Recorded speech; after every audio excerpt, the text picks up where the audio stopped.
এ যেন নারীর টানে ঘরে ফেরার আকুতি। কয়েকদিন আগেই স্কাই স্পোর্টসকে দেয়া এক সাক্ষাৎকারে লাল সবুজের জার্সিতে খেলার আগ্রহের কথা জানিয়েছিলেন বাংলাদেশি বংশোদ্ভূত ইংলিশ ফুটবলার হামজা চৌধুরী। সে সময় অবশ্য কিছুদিন সময় চেয়েছিলেন আগামী 2 বছর তার ফর্ম কেমন থাকে তা দেখার আশায়। তবে ততদিন আর অপেক্ষা করতে চান না হামজা।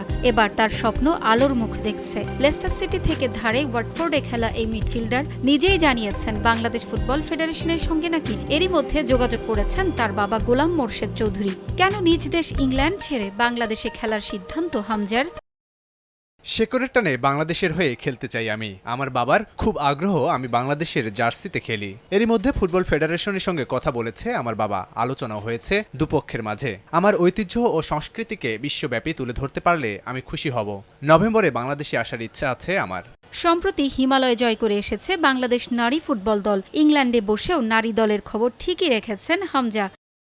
আমি শুনেছি ওরা দারুণ খেলেছে, ওদের অর্জন দেশকে সম্মানিত করেছে। নারীরা আরও এগিয়ে যাবে আশা করি। বাংলাদেশের হয়ে খেলবেন, অথচ বাংলাদেশ দলের কোনো ম্যাচ কি কখনো দেখেছেন হামজা? আমি বাংলাদেশ দলের অনেক ম্যাচের হাইলাইটস দেখেছি, আমার কাছে বেশ ভালো লেগেছে।